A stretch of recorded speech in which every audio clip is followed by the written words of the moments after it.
Muchísimas gracias, honorable congresista. Voy a darle el paso para la presentación de la organización a la vicepresidenta Suheili Camacho, que por favor nos presente y también tengamos la oportunidad de intercambiar preguntas, ideas y sobre todo conocer mucho más de usted, que la hemos elegido nuestra Empower Woman. Gracias. Muchas gracias. Buenas tardes, congresista Susel. Es un gusto para mí darle la bienvenida a esta entrevista. Como mencionó la compañera Vilma, nosotros encantadas de haber escogido a su persona como nuestra representante por Perú, y paso a indicarle lo siguiente. La OIMP es una organización internacional de mujeres políticas no gubernamental que abarca mujeres de diferentes países del mundo, como son Argentina, Chile, Perú, México, Colombia, Venezuela, Guatemala, Estados Unidos, Brasil, Italia, entre otros, que tiene como fin defender, promover y garantizar la democracia, el cumplimiento de los objetivos de desarrollo sostenible y la participación en políticas públicas de las mujeres, con decisiones políticas, generando espacios de participación social, política y económica de las mujeres en todo el mundo. Nos acompañan en esta oportunidad, somos algunas representantes de Perú. En este caso nos acompaña la compañera Sandra Sudario Guerra, que es directora de la campaña Únete para poner fin a la violencia contra las mujeres, quien también es regidora de la Municipalidad Distrital de Lima Metropolitana. Vilma Romero, directora de Generación e Igualdad. La compañera Diana Tiglihuanca Carrasco, directora de Acción por el Clima. Y mi persona, que es la vicepresidenta de OIMP y también regidora distrital de la Municipalidad de José Leonardo Ortiz en Lambayeque. Doy paso a la compañera Vilma para que podamos continuar con esta entrevista. Gracias. Honorable congresista, para nosotros es inquietante todo su activismo, pero es como dar el ejemplo, ¿en dónde empezó? ¿Cuál fue el clic? ¿Por qué no se dedicó a las artes? ¿O por qué no sencillamente haberse dedicado al derecho como tal? ¿Por qué además de ser una excelente artista, de ser una excelente abogada, de haber sido fiscalizadora, por qué ahora en el espacio de la política? ¿Qué nos impulsó? ¿Y en qué momento usted dijo, este es el camino? Gracias. Gracias a ti, Vilma. Gracias a todas por hacerme la entrevista. Gracias por aceptar rápidamente el horario que les propuse también, porque sé también que ustedes están ocupadas, pero qué bueno que coincidieron nuestros horarios ahora. Entonces, cuando yo entré a la Universidad Nacional Mayor de San Marcos a los 17 años, yo venía de un colegio laico, solo de mujeres, pero católico, donde todas las niñas éramos cuidadas y tal, y encontré otro planeta. Otro planeta, porque no era otro país, era otro planeta. Entonces encontré diferencias muy grandes, o sea, conocí a chicos que vivían en una pensión muy pobre en el centro de Lima, hijos de campesinos, de obreros, de comerciantes, de pequeños comerciantes. Entonces dije, pero qué injusticia, o sea, si a mí me ha costado tanto trabajo entrar a San Marcos y yo tengo todas las facilidades, ¿no? Mi mamá es farmacéutica, mi papá era ingeniero, entonces vivía en una casa cómoda, con mi propio cuarto, era una niña feliz, con todas las comodidades, y entonces yo dije, ¿y estos? Si para mí ha sido difícil, ¿cómo habrá sido para ellos?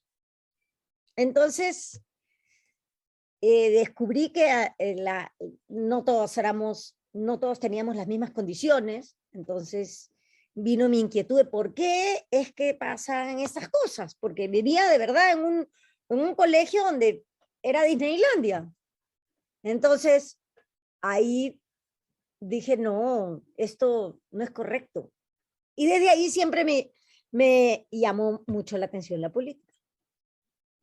Yo recuerdo el día que entré a San Marcos y había un grupo de chicos gritando, que sentí un terror, y le pregunté a un compañero, le digo, ¿y esto? Ah, me dice, están protestando. ¿Por qué? Le digo. Ya ni me acuerdo por qué era que protestaban, pero y después empecé a conocer a las distintas personas que estudiaban conmigo y encontré en esa desigualdad peor todavía, más profunda, cuando los compañeros y las compañeras venían de las regiones, ¿no? Porque ya ni siquiera es que iban aquí lejos a su casa, pero lejos, pero aunque sea su casa, sino que vivían en pequeñas pensiones, muy incómodos. Tengo amigos que si no hubiera sido por el comedor universitario, donde desayunaban, almorzaban y cenaban, no hubieran acabado la carrera. Entonces, sí, ahí decidí que esto no era justo, ¿no? Podríamos decir, señora congresista, ¿qué fue exactamente el vivir y convivir y palpar la desigualdad lo que realmente la puso a reflexionar de dónde parte todo esto? Sí, claro, es exactamente eso. Fue porque yo estaba con ellos, entonces conversábamos y mientras, claro, yo venía en micro, pero había desayunado, por ejemplo. Y tenía mi lonchera o plata para comer, o me podía comprar un libro, tenía chompa y casaca. Habían chicos que yo los he conocido con un par de zapatos 5 años. No, muy, muy complicado, muy, muy diferente. Entonces, también nuestras costumbres eran distintas, ¿no? Por ejemplo, yo recuerdo, ya del otro lado, ¿no? Que me invitaron a una casa que quedaba en un sitio, pues, pobre, ¿no? Ya no me acuerdo dónde, y era un quinceañero. Entonces yo me fui con mi blue jean, mi polo y mi casaca, y mis zapatillas, que era mi uniforme diario. Y me criticaron horrible por haber ido ahí al quinceañero. ¿Por qué? Porque era una fiesta de esa familia que era humilde, pero que era un evento en el que habían gastado plata, era un evento muy importante. Entonces tú tenías que ir vestida de acuerdo a la ocasión. No podías ir así como cualquier día con tus zapatillas y tu blue jean que lo lavaban los sábados, ¿no? Entonces me criticaron horrible y aprendí que, mira tú, las personas que les cuesta tanto trabajo, pero que celebran la vida, porque tienen fiestas y todo, igual que todo el mundo, y, y fue ofensivo que yo vaya en blue jean. Entonces ahí aprendí que los momentos solemnes son solemnes, aunque sea en la punta del cerro, porque esa ceremonia es una solemnidad para esa persona. Y entonces, claro, pues quedó horrible porque yo era la pituquita que me iba en blue jean y zapatillas al tono, y eso era una falta de respeto. Pero con dolor aprendí. Felizmente aprendí joven. Pero sí me pasó, claro, qué vergüenza pasé. Me imagino, congresista, de todo aprendemos a día, y más aún cuando tenemos diferentes formas de convivir. Y justamente por eso nuestras compañeras le van a preguntar, ¿por qué empoderarnos? ¿Por qué las mujeres debemos empoderarnos? Ellas tenemos una serie de preguntas que nos quisiéramos que nos ayudara a resolver como mujer empoderada que es. Compañeras. Estoy a disposición. Congresista, conociendo su trayectoria política y aparte también la he seguido en el tema cuando trabajaba en la municipalidad, entonces conozco su trayectoria. Me parece una mujer admirable y que espero siga luchando por el tema de los derechos que tanto a mujeres y hombres nos corresponden. Paso a decirle lo siguiente. Para usted, ¿cuáles son los 3 factores a definir el empoderamiento de las mujeres?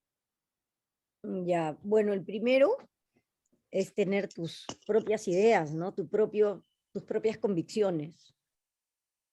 El primer punto de afirmación es que tú tengas unas ideas tuyas. Segundo, que tengas independencia económica. Es muy importante. Una mujer que puede tener muy buenas ideas, pero es sometida económicamente por su pareja o porque no puede salir de la casa familiar, necesita, para tener el poder, ser independiente económicamente. Es decir, necesita trabajar o generarse un trabajo o pensar cómo hacer. Pero la independencia económica es fundamental. Y el tercer punto es pertenecer a un colectivo. O sea, tener tus propias ideas, tener tu independencia económica. Y la tercera para mí es pertenecer a un colectivo en el que te sientas apoyada, con el que puedas compartir tus ideas, tus necesidades también, intercambiar opiniones cuando tienes un sufrimiento. Las mujeres necesitamos mucho de estar juntas. Las feministas llamamos a eso sororidad, es decir, entendernos y cuidarnos entre pares, ser empática con la otra y tener afecto, ¿no? Y por eso es bien importante tener una afirmación de pensamiento, una afirmación económica independiente y un colectivo en el que apoyarte para enfrentar las adversidades. Entonces, congresista, ¿podríamos decir que estamos potenciando el empoderamiento femenino en el gobierno de turno? ¿O todavía le falta? Mira, yo creo que hay de todo en el gobierno de turno. Tenemos una ministra de la Mujer, que es una feminista de trayectoria, la segunda generación del Centro de la Mujer Peruana, Flora Tristán, y que es una mujer más bien que ha detenido el retroceso que pudo haber hecho el gobierno. Por eso yo apoyo a esta ministra de la Mujer, porque ha logrado detener el retroceso que en un momento el gobierno iba iba a retroceder, poniendo, por ejemplo, a la congresista, que será muy buena gente, Katy Ugarte, pero es una persona muy religiosa, influenciada por sus pensamientos religiosos, y entonces, por esa razón, yo creo, y no tenía la preparación ni el conocimiento. Diana Miloslavich Tubak es una mujer que ha trabajado más de 40 años en el tema del desarrollo de las mujeres, del desarrollo de los conocimientos, tiene un programa de años de fortalecimiento de las autoridades locales, ¿no? Desde Flora Tristán hacen talleres, trabajos con regidoras, consejeras regionales, para que tengan éxito cuando sean elegidas. O sea, una vez que eres elegida, necesitas que te apoyen. Ustedes como regidoras, ¿no? Zuley y Sandra, saben pues que uno necesita apoyo. Entonces, ella ha trabajado para fortalecer también la Red Nacional de Mujeres Autoridades. Entonces, yo creo que, por ejemplo, desde el Ministerio de la Mujer sí, por lo menos se ha detenido el retroceso. No puedo decir lo mismo en educación, porque no se ha opuesto el presidente, no ha observado la ley de educación sexual integral. Entonces, están los dos aspectos. Algunas personas critican a Diana por estar en este gobierno, pero yo no. Yo la felicito porque por lo menos ella está ahí como tapón para que no permita los retrocesos y para que se hagan cumplir los tratados internacionales de derechos de las mujeres que el Perú ha suscrito. O sea, no todo es negro ni blanco, mejor dicho.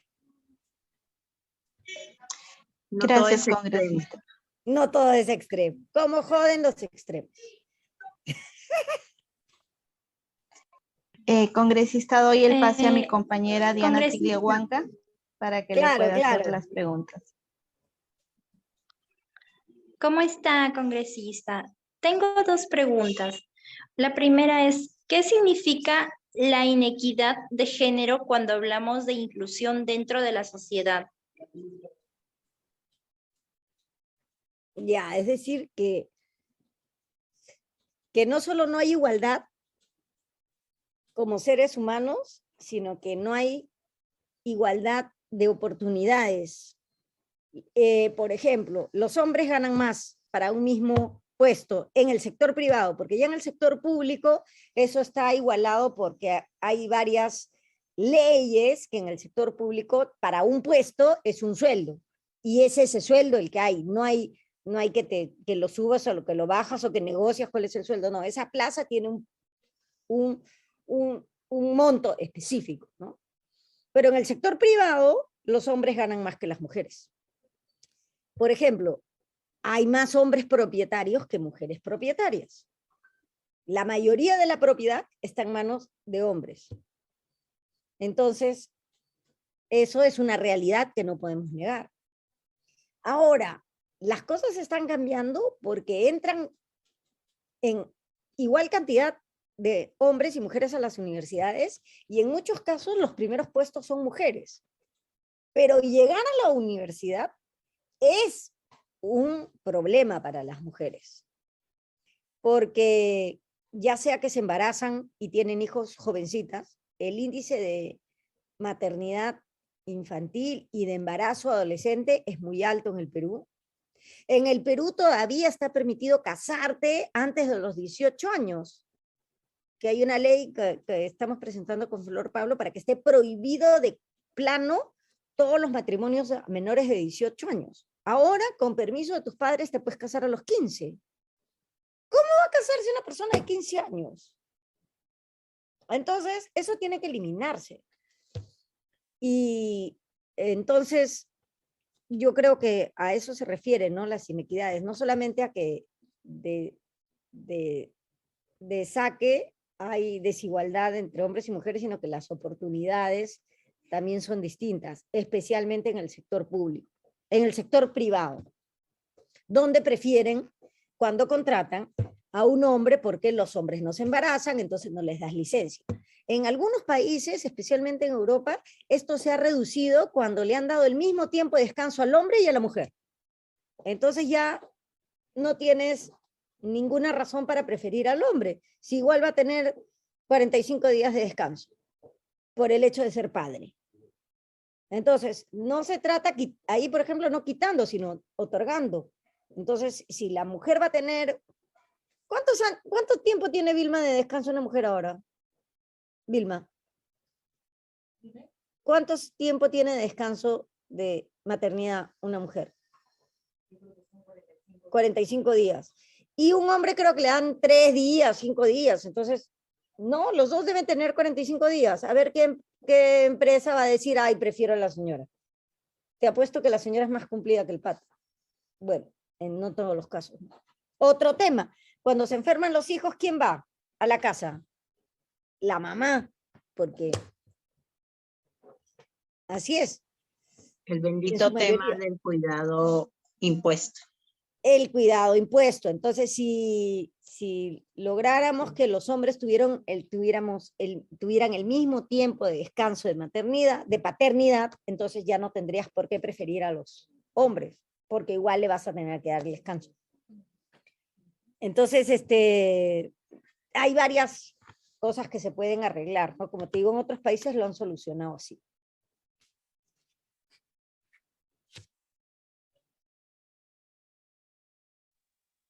Sí, correcto. Otra pregunta que tengo es, ¿cómo fomentar la igualdad de género en la actualidad? Ya, primero, con igualdad de oportunidades. Esa es la base. Y la igualdad de oportunidades, ¿cuál es el primer lugar en el que logras igualdad de oportunidades? En los colegios. Educación pública de alta calidad, eso es lo más importante. Esa es la madre de todo. Y que en el colegio te alimenten. Entonces esas diferencias que yo vi cuando entré en San Marcos se eliminarían en el colegio. Es decir, los colegios públicos deben tener por lo menos desayuno y almuerzo. bueno, es que son los horarios en que están. Desayunan, terminan las clases, almuerzan y se van a su casa. Si solamente tuviéramos eso, las personas, los niños y las niñas que van a los colegios públicos tendrían más posibilidades de tener unos proyectos de vida más parecidos a los de la clase media, o sea, habría menos desigualdad. Pero si ya vas sin comer al colegio, regresas a tu casa y tienes que hacer la tarea, y no tienes luz, y no tienes agua, y no tienes que comer, entonces definitivamente no va a ser igual que una niña que va desayunada al colegio, la van a recoger, almuerza, tiene una profesora que le ayuda a hacer las tareas, o sea, de ahí tú ya sabes cuál es el futuro de cada una, ¿no? Entonces, educar, el colegio público tiene que incluir la comida. Eso es fundamental. Yo creo que eso mejoraría muchísimo todo. Además, congresista, que en las diferencias no puede existir la discriminación porque eres diferente. ¿Y a qué me refiero con las diferencias? Sí hay una parte en la alimentación diferenciada por la misma condición de las niñas. Claro, le das la pierna de pollo al hombre y a la chica el cuello. Yo qué sé. Sí. No le das nada, le das nomás. O le das harina. En el colegio ya todos iguales, ¿no? Todos igual, porque necesitamos una calidad de alimentación porque nosotros damos vida. Y eso nos da una exigencia mayor de hierro, obligadamente. Y además menstruamos, por último. Entonces sí, tienes que comer más las adolescentes, ¿no?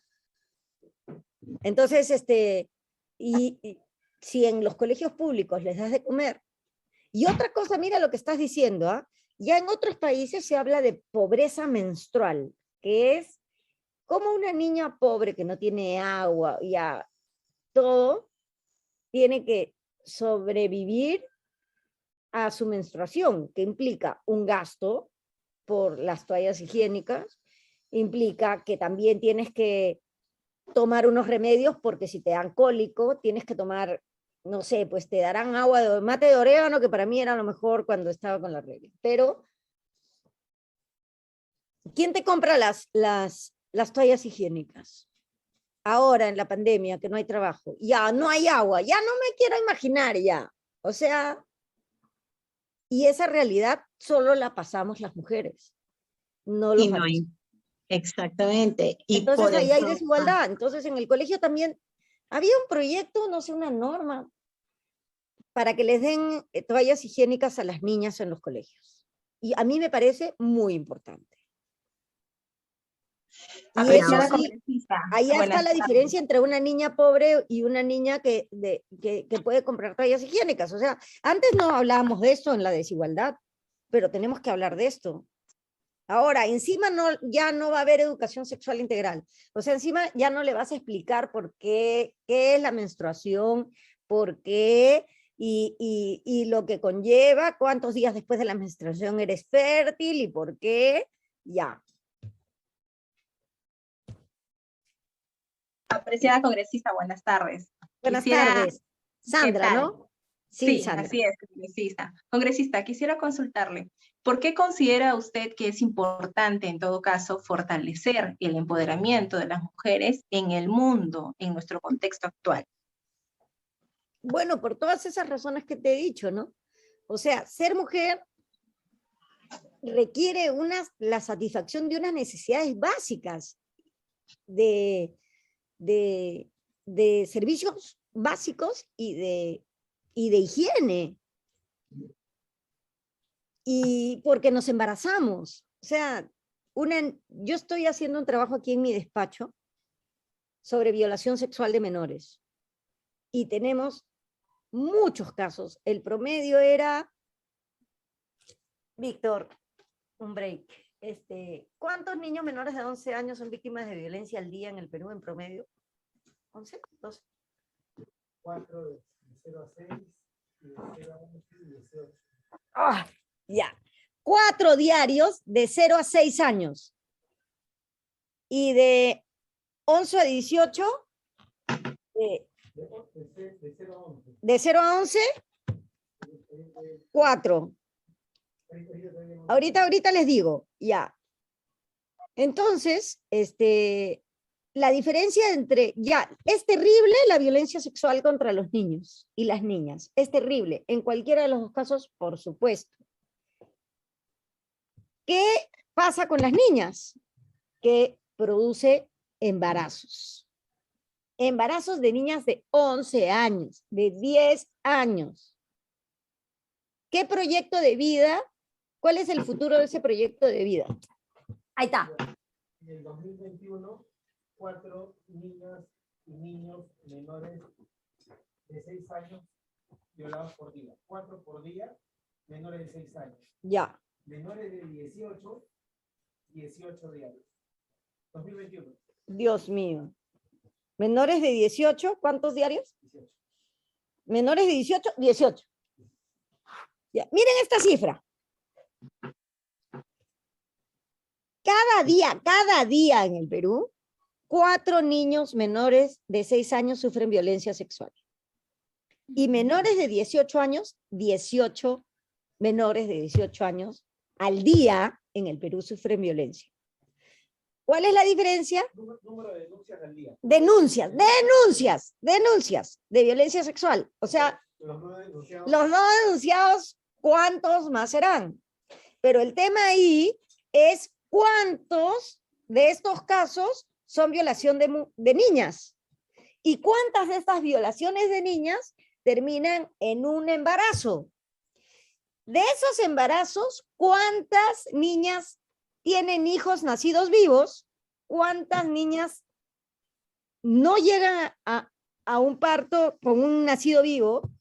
¿Y en qué medida esto destruye su proyecto de vida y su propia integridad física y psicológica? Por eso es que estamos defendiendo el aborto sexual en casos de violación para los menores de edad. Pero ¿qué ha hecho Rosángela Barbarán del fujimorismo? Ahora prácticamente ha prohibido esa posibilidad. Entonces, ¿cómo vas a hacer que dé a luz una niña de 9 años? ¿Qué tienen en el cerebro? Se mueren pues en el embarazo. O terminan discapacitadas, como hay un caso que está en la Corte Interamericana, de una niña peruana que la obligaron a dar a luz y ahora tiene una discapacidad severa. Un cuerpo de 9 años, de 10 años, de 11 años no está preparado para parir. Y si eso es producto de una violación, y si la violación es de tu papá, ya no te digo qué va a ser de tu vida. Ese es un trabajo que estamos haciendo, que cuando lo presentemos, yo te voy a pasar la voz, Vilma, para que llames a todas las asociadas de la institución de ustedes, para que vean la presentación de nuestra investigación. Y no tenemos comisión investigadora. Lo hacemos en el despacho con la profesionalidad de nuestro equipo. Nadie nos da plata extra para investigar, no como la otra comisión que 200.000 soles para que no puedan probar nada. Y creo que cuando tú no concluyes un trabajo al cual has sido contratado por el Estado, se llama fraude. Sí, pues porque no ha concluido, no ha presentado. O sea, ¿cuál es su conclusión? Que no hay nada determinante. Y nos ha hecho gastar 220.000 soles en sueldos de asesores. Sería mejor investigar sobre las diferencias entre niños y niñas, lo cual lleva a la inequidad en la infancia. Y es por ejemplo, ¿cuántas niñas en los cerros de Lima que no tienen agua, que no tienen luz, viven una tragedia cada vez que menstruan? Señora es una congresista, tragedia, no es una cualquier cosa, es una tragedia. La estadística que nos muestra también una PONEDU es que de 5 colegios rurales, 3 no tienen agua en el Perú. Y en la zona urbana, de 2 colegios estatales, 1 no tiene agua. Entonces, siempre estamos en diferenciación y total. No te tienes que ir a un cerro. No. O sea, aquí en Barrios Altos, detrás del Palacio Legislativo, detrás del Congreso, hay callejones, donde 50 familias tienen 2 baños y 2 duchas. Y un pilón o 2 caños, entonces la gente usa vasenica, porque te imaginarás que a las 6 de la mañana, que todo el mundo quiere ir al baño, con 2 baños para 50 familias es imposible. Entonces, en esos lugares, aquí nomás, a 3 cuadras del Palacio de Gobierno, a la espalda del Palacio Legislativo, la gente usa vasenica como en la Edad Media. Explícame. ¿Qué? O sea, ya, yo entiendo, digamos, que tú digas ya en el cerro, no sé qué, a 1 hora de Lima, del centro de Lima, pero aquí, a 3 cuadras, menos. La Casa de las Columnas queda en Conde de Superunda, a 1,5 cuadras del Palacio de Gobierno, y ahí viven 60 familias y tienen 2 waters, 2 duchas y 3 pilones. En las noches, si queremos hablar de inequidad, de desigualdad, tienes una cola de señoras con sus bateas lavando ropa a 1,5 cuadras del Palacio de Gobierno. ¿Quién se amanece para lavar la ropa? Las señoras. Porque yo he empadronado, cuando trabajé con Susana Villarán en Lima, yo he empadronado todas las quintas de Barros Altos. Yo personalmente como subgerenta de participación vecinal. Me conozco cada puñetera quinta. ¿Y a qué hora iba a empadronar? De 10 de la noche a 2 de la mañana. Y mi escena más dolorosa era la cola de las señoras en los caños haciendo su turno para lavar la ropa.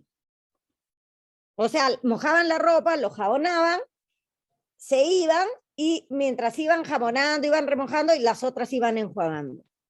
Y claro, es un espacio en que ya, o sea, tampoco todo es una tragedia, ¿no? Se juegan, se ríen.